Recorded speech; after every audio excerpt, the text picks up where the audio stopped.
శ్రావణ మాసం అంటే లక్ష్మీదేవికి ఎంతో ప్రీతిపాత్రమైన మాసం. సంవత్సరంలో వచ్చే 12 నెలల్లో ఈ మాసానికి ఒక ప్రత్యేకత ఉంది.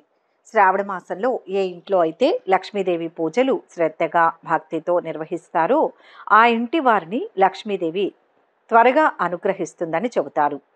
లక్ష్మీదేవికి ఇంత ఇష్టమైన ఈ శ్రావణ మాసంలో కొన్ని చిన్న చిన్న పరిహారాలు చేస్తే అష్టలక్ష్ముల అనుగ్రహం కూడా కలుగుతుందని పెద్దలంటారు. అష్టలక్ష్ములు అంటే లక్ష్మీదేవి 8 రూపాలు. ఈ 8 రూపాల దేవతలు మీ ఇంటికి వచ్చి ఆనందంగా తాండవం చేస్తారు. అలాగే మీ ఇంట్లో స్థిరంగా ఉంటారని కూడా చెబుతారు. అష్టలక్ష్ముల అనుగ్రహం కలిగితే ధనం, ధాన్యం, ఆరోగ్యం, విద్య, సంతానం, విజయం, ఐశ్వర్యం, సౌభాగ్యం వంటి అన్ని రకాల శుభాలు కలుగుతాయి. అందుకే శ్రావణ మాసంలో లక్ష్మీదేవి పూజలు చేయడంతో పాటు ఆ చిన్న చిన్న పరిహారాలు కూడా చేయడం చాలా మంచిది. శ్రావణ మాసంలో అష్టలక్ష్ముల అనుగ్రహం పొందాలనుకుంటే ప్రతిరోజు స్నానం చేసే సమయంలో కొన్ని సులభమైన పరిహారాలు పాటించవచ్చు. స్నానం చేసే నీటిలో ఉసిరిక పొడిని కలుపుకోవడం ఒక మంచి పద్ధతి. ఒక చిటికెడు ఉసిరిక పొడిని నీటిలో కలిపి స్నానం చేయవచ్చు. లేదా ఉసిరికాయ రసం 2 చుక్కలు నీటిలో కలిపి స్నానం చేసినా మంచి ఫలితం ఉంటుంది. లేదా మీరు స్నానం చేసే నీటిలో 2 పాల చుక్కలు లేదా కొద్దిగా పెరుగు కూడా కలుపుకోవచ్చు. ఈ సాధారణ పరిహారాలను శ్రావణ మాసంలో ప్రతిరోజు పాటిస్తే అష్టలక్ష్ములు మీపై వారి దివ్యమైన అనుగ్రహాన్ని కురిపిస్తారని, మీ జీవితంలో సుఖ సంతోషాలు, ఐశ్వర్యం వెల్లివిరుస్తుందని చెబుతుంటారు. అలాగే మత్స్య పురాణం ప్రకారం శ్రావణ మాసంలో పగటిపూట నిద్రపోకూడదు. ముఖ్యంగా మధ్యాహ్నం భోజనం తర్వాత నిద్రపోతే లక్ష్మీదేవి కటాక్షం తగ్గిపోతుందని చెబుతారు. పగటిపూట నిద్రపోవడం వల్ల శరీరంలోని తామస గుణం పెరుగుతుంది. తామస గుణం అనేది సోమరితనం, అలసత్వం, నిర్లక్ష్యం వంటి లక్షణాలను కలిగి ఉంటుంది. ఇది మన ఆధ్యాత్మిక మరియు భౌతిక ప్రగతికి అడ్డుపడుతుంది. అందుకే శ్రావణ మాసంలో పగటిపూట నిద్రపోకుండా చురుగ్గా ఉండడం, ఆధ్యాత్మిక కార్యక్రమాలలో పాల్గొనడం, సత్కర్మలు చేయడం వంటివి చేయాలి. ఇలా చేయడం వల్ల లక్ష్మీదేవి అనుగ్రహం పొంది సుఖ సంతోషాలతో జీవించవచ్చు. ముఖ్యంగా సాయంకాలం పూట పాలు, పెరుగు వంటి పదార్థాలను ఎవరికీ తోడుకి లేదా అప్పుగా ఇవ్వకూడదు. ఇలా చేయడం వల్ల లక్ష్మీదేవి అనుగ్రహం తగ్గిపోతుందని, ఇంట్లో ఐశ్వర్యం క్షీణిస్తుందని నమ్మకం. అందుకే శ్రావణ మాసంలో ఈ నియమాన్ని పాటించడం వల్ల లక్ష్మీదేవి అనుగ్రహాన్ని నిలుపుకోవచ్చు. ముఖ్యంగా మహిళలు ఎట్టి పరిస్థితుల్లోనూ శ్రావణ మాసంలో చీకటి గదిలో భోజనం చేయకూడదు. ఇలా చేయడం వల్ల లక్ష్మీదేవి అనుగ్రహం తగ్గిపోతుందని, ఇంట్లో ఐశ్వర్యం క్షీణిస్తుందని నమ్మకం. అందుకే శ్రావణ మాసంలో ఈ నియమాన్ని పాటించడం వల్ల లక్ష్మీదేవి అనుగ్రహాన్ని నిలుపుకోవచ్చు. ముఖ్యంగా మంగళగౌరీ వ్రతం, లక్ష్మీ వ్రతాలు ఈ మాసంలో చేసే వ్రతాలలో ప్రముఖమైనవి. వేద శాస్త్రాల ప్రకారం శ్రావణ మాసంలో ఈ వ్రతాలు ఆచరించే వారి సౌభాగ్యం మరింత బలపడుతుంది. వారి వివాహ జీవితం సుఖ సంతోషాలతో నిండి ఉంటుంది. చిరకాలం పసుపు కుంకుమలతో వర్ధిల్లుతుంది. మంగళగౌరీ వ్రతం ఆచరించడం వల్ల అవివాహితులకు మంచి భర్త లభిస్తాడు. వివాహితులకు భర్త ఆయురారోగ్యాలతో ఉంటాడని నమ్మకం. అలాగే లక్ష్మీ వ్రతం ఆచరించడం వల్ల ఇంట్లో ఐశ్వర్యం, సిరి సంపదలు పెరుగుతాయి. ఈ 2 వ్రతాలను శ్రద్ధగా, భక్తితో ఆచరించడం వల్ల స్త్రీల సౌభాగ్యం ఇనుమడిస్తుంది. వారి కుటుంబం సుఖ సంతోషాలతో వర్ధిల్లుతుంది. అలాగే గోవులను పూజించడం, వాటికి ఆహారం అందించడం వంటి పుణ్యకార్యాలు చేయడం వల్ల అష్టలక్ష్ముల అనుగ్రహం లభిస్తుందని చెబుతారు. గోవులను హిందూ సంప్రదాయంలో లక్ష్మీ స్వరూపంగా భావిస్తారు. అందుకే శ్రావణ మాసంలో గోవులను పూజించి వాటికి నవధాన్యాలు లేదా నానబెట్టిన బొబ్బర్లు వంటి ఆహారాన్ని అందిస్తే లక్ష్మీదేవి అనుగ్రహం కలుగుతుందని నమ్మకం. ఇలా చేయడం వల్ల మన ఇంట్లో సిరి సంపదలు నిండి సుఖ సంతోషాలు వెల్లివిరుస్తాయని చెబుతారు. గోవులకు ఆహారం అందించడం అంటే కేవలం వాటి ఆకలి తీర్చడం మాత్రమే కాదు, అది ఒక పవిత్రమైన కార్యంగా భావించాలి. అందుకే శ్రావణ మాసంలో గోపూజ చేసి వాటికి ఇష్టమైన ఆహారాన్ని అందించడం వల్ల లక్ష్మీదేవి కటాక్షానికి సులభంగా పాత్రులు కావచ్చు. ఈ సంప్రదాయాన్ని పాటించడం వల్ల మన జీవితంలో సానుకూల మార్పులు వస్తాయి, అష్టైశ్వర్యాలు సిద్ధిస్తాయని పెద్దలు చెబుతారు. అష్టలక్ష్ముల అనుగ్రహం పొందడానికి శ్రావణ మాసంలో చేయదగ్గ మరో ముఖ్యమైన పరిహారం ఉంది. ప్రతి గురువారం తులసి కోట దగ్గర పాలు నైవేద్యంగా పెట్టడం వల్ల అష్టలక్ష్ములు ఆనందిస్తారని చెబుతారు. ఇది వారి అనుగ్రహం పొందడానికి ఒక సులభమైన మార్గం. అదేవిధంగా శ్రావణ మాసంలో వచ్చే ఏ సోమవారమైనా సరే ఒక పిడికెడు బియ్యాన్ని తీసుకుని పారే నీటిలో వదిలిపెట్టాలి. ఇలా చేయడం వల్ల కూడా అష్టలక్ష్ములు ఎంతగానో సంతోషిస్తారని చెబుతారు. ఈ 2 పరిహారాలను శ్రద్ధగా పాటించడం వల్ల అష్టలక్ష్ముల అనుగ్రహానికి సులభంగా పాత్రులు కావచ్చని నమ్మకం. శ్రావణ మాసంలో మనం చేసే ప్రతి పనికి ఒక విశేషమైన ప్రాధాన్యత ఉంది. అలాగే మనం తినే ప్రతి ముద్ద అన్నం కూడా పరోపకార భావంతో ఉండాలని చెబుతారు. అందుకే శ్రావణ మాసంలో మీరు అన్నం తినే ముందు ఒక కుక్కకు గాని, ఆవుకు గాని ఆహారం పెట్టి ఆ తర్వాత మీరు భోజనం చేస్తే అష్టలక్ష్ములు ఎంతో ఆనందిస్తారని, మిమ్మల్ని అనుగ్రహిస్తారని చెబుతారు.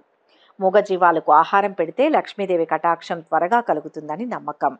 కాబట్టి ఆవుకు పచ్చిగడ్డి లేదా పండ్లు పెట్టడం, కుక్కకు పాలు, బిస్కెట్లు లేదా బ్రెడ్ వంటి ఆహారం పెట్టి ఆ తరువాత మీరు శ్రావణ మాసంలో భోజనం చేస్తే లక్ష్మీదేవి అనుగ్రహానికి సులభంగా పాత్రులు కావచ్చు. శ్రావణ మాసంలో చేయదగిన మరో అద్భుతమైన పరిహారం ఎండు ఖర్జూరాలతో చేసేది. ఇది ధన లాభాన్ని కలిగిస్తుందని నమ్ముతారు. శ్రావణ మాసంలో ఏ రోజైనా సరే ఒక ఎర్రటి పట్టు వస్త్రంలో 11 ఎండు ఖర్జూరాలను ఉంచి ఒక మూటగా కట్టాలి. ఆ తర్వాత ఆ మూటకు ధూపం వేసి అగరబత్తులతో ధూపం చూపించాలి. ఇలా చేసిన తర్వాత ఆ మూటను మీరు ధనం దాచుకునే బీరువాలు దాచిపెట్టుకోవాలి. మీరు వ్యాపారం చేసుకునేవారైతే మీ వ్యాపార సంస్థలో డబ్బు దాచుకునే చోట ఈ ఎండు ఖర్జూరాల మూటను ఉంచి ఇలా చేయడం వల్ల అష్టలక్ష్ముల అనుగ్రహం కలిగి ధనలాభం కలుగుతుంది. అంతేకాకుండా శ్రావణ మాసంలో మీ ఇంటి ఆవరణలో ఒక దానిమ్మ మొక్కను నాటడం కూడా చాలా శుభప్రదం. లక్ష్మీదేవి నివాస స్థానాల గురించి ప్రస్తావించే లక్ష్మీ తంత్రం, పాంచరాత్ర ఆగమం అనే 2 ప్రముఖ గ్రంథాల ప్రకారం దానిమ్మ చెట్టు అంటే లక్ష్మీదేవికి ఎంతో ఇష్టం. ఆ చెట్టు వద్ద ఆమె ఎంతో ఆనందంతో పరమానంద భరితురాలై నివాసం ఏర్పరచుకుంటుందని ఈ గ్రంథాలు చెబుతున్నాయి. కాబట్టి శ్రావణ మాసంలో మీ ఇంటి ఆవరణలో ఒక దానిమ్మ మొక్కను నాటి దానికి తగిన విధంగా నీరు పోసి సంరక్షణ చేస్తే అష్టలక్ష్ములు మీ ఇంటికి వచ్చి ఆనందంగా తాండవం చేస్తారని, మీ ఇంట్లోనే స్థిర నివాసం ఏర్పరచుకొని ఉంటారని చెబుతారు. అంతేకాకుండా ఆ దానిమ్మ మొక్క దగ్గర దానిమ్మ దీపం వెలిగించడం కూడా చాలా మంచిది. అంటే దానిమ్మ మొక్క నాటిన రోజున నీరు పోయడమే కాకుండా శ్రావణ మాసంలో వీలైనప్పుడల్లా ఆ దానిమ్మ మొక్క దగ్గర ఒక ప్రమిద ఉంచి అందులో ఆవు నెయ్యి పోసి 3 ఒత్తులు లేదా 5 ఒత్తులు విడివిడిగా ఉంచి దీపం వెలిగించాలి. శ్రావణ మాసంలో దానిమ్మ మొక్క దగ్గర ఇలా దీపం వెలిగిస్తే లక్ష్మీదేవి కటాక్షం విపరీతంగా కలుగుతుందని చెబుతారు. అలాగే మీ ఇంటి దగ్గరలో ఎక్కడైనా దానిమ్మ చెట్టు ఉంటే శ్రావణ మాసంలో ఆ చెట్టుకు ప్రదక్షిణలు చేయడం కూడా చాలా మంచిది. ఇలా చేయడం వల్ల అష్టలక్ష్ముల అనుగ్రహం కలుగుతుంది. అంతేకాకుండా శ్రావణ మాసంలో అరటి చెట్టును పూజించడం వల్ల కూడా అష్టలక్ష్ముల అనుగ్రహం లభిస్తుందని చెబుతారు. కాబట్టి మీ ఇంటి దగ్గర లేదా సమీపంలో ఎక్కడైనా అరటి చెట్టు ఉంటే ఆ చెట్టు వద్దకు వెళ్ళి ప్రదక్షిణలు చేయడం మంచిది. అలాగే అరటి చెట్టుకు పసుపు రంగులో ఉండే ఒక కొమ్ము ఉంటుంది. ఆ పసుపు కొమ్మును తీసుకుని నీటిలో అరగదీస్తే అది గంధంలా మారుతుంది. శ్రావణ మాసంలో ఈ విధంగా తయారు చేసుకున్న పసుపు కొమ్ము గంధాన్ని ఏదైనా అరటి చెట్టుకు రాస్తే లక్ష్మీదేవి మిమ్మల్ని విశేషంగా అనుగ్రహిస్తుంది. శ్రావణ మాసంలో లక్ష్మీదేవి పరిపూర్ణమైన అనుగ్రహం పొందాలని ఆకాంక్షిస్తున్న భక్తులకు మారేడు చెట్టు కూడా ఒక గొప్ప ఆధారం. వీలైనప్పుడల్లా మారేడు మొక్క దగ్గర దీపం వెలిగించడం, ఆ చెట్టుకు ప్రదక్షిణలు చేయడం వంటి సాధారణ కార్యాల ద్వారా లక్ష్మీదేవి అనుగ్రహాన్ని పొందవచ్చు. మారేడు దళాలు శివునికి ఎంతో ప్రీతిపాత్రమైనవి. అదేవిధంగా లక్ష్మీదేవికి కూడా మారేడు చెట్టు అంటే ప్రత్యేకమైన అభిమానం ఉందని చెబుతారు. అందుకే శ్రావణ మాసంలో మారేడు చెట్టును పూజించడం, దానికి దీపారాధన చేయడం వంటివి చేస్తే లక్ష్మీదేవి అనుగ్రహంతో పాటు ఆమె భర్త అయిన విష్ణుమూర్తి అనుగ్రహం కూడా లభిస్తుందని చెబుతారు. మారేడు చెట్టు దగ్గర దీపం పెట్టడం వల్ల ఇంట్లో సుఖ సంతోషాలు వెల్లివిరుస్తాయి, ఆర్థిక ఇబ్బందులు తొలగిపోతాయి. అంతేకాకుండా మారేడు చెట్టుకు ప్రదక్షిణలు చేయడం వల్ల ఆరోగ్యం మెరుగుపడుతుంది, మనసుకు ప్రశాంతత చేకూరుతుంది. అందువల్ల శ్రావణ మాసంలో వీలైనప్పుడల్లా మారేడు చెట్టును దర్శించి దానికి దీపారాధన చేసి ప్రదక్షిణలు చేయడం వల్ల లక్ష్మీదేవి పరిపూర్ణమైన అనుగ్రహాన్ని పొందవచ్చు.